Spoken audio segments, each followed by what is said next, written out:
I'm here with Brad Hogarth, who is our final music director candidate. He'll be conducting our Masterworks 4 concerts coming up at the end of this month. Welcome, Brad. And I'd like to start out by asking you to just tell our audience and patrons a little bit about yourself, how you came to be a musician, where music came into your life, focus on conducting, whatever you'd like to say about that. Absolutely. Thanks so much, Todd. It's a pleasure to be here. Yeah, I'm so excited for this program. So a little bit about me and how music came into my life. I started out as a trumpet player in sixth grade, and I was just immediately sort of just taken with being in ensembles and studying music. I was just obsessed with playing the trumpet. The conducting aspect sort of came in later.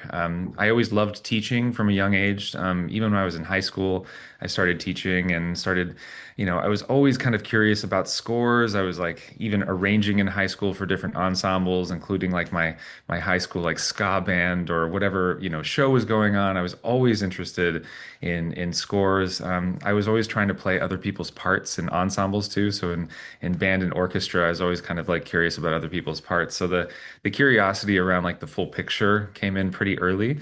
I did study some conducting at Eastman where I went for my undergrad. So sort of that training sort of was there. But trumpet for the longest time was sort of my focus, playing in orchestras. I still absolutely love playing in orchestras. It's a really special feeling. But, over the years, conducting has sort of really become where I think where my future is with music. Over the years, I've just sort of it's kind of happened naturally, honestly. I've played, like I said, in a lot of orchestras. I continue to in the Bay Area and beyond, but occasionally there'd be a circumstance where we need a conductor, and I would, volunteer, and then it kind of honestly happened naturally from that. There was one instance in Alaska where I was doing this brass concert for many years, and there's one piece that was like particularly tricky, and so I got up and conducted through it for a little bit, and then before, by the next year or so, I just became the conductor of the event in a previously conductorless ensemble. So it sort of naturally happened like that over the years, and so now my career is mostly conducting, and I do love it. I still, like I said, I love being in the orchestra, but being in front of the orchestra is just it's magical. So I really enjoy it.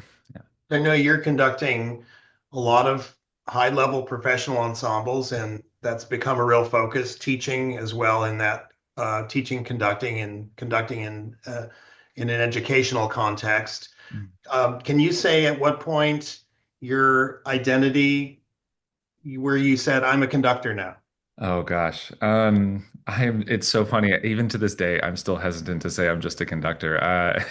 But honestly, I think the shift happened, probably 3 or 4 years ago, was like where it really, really happened.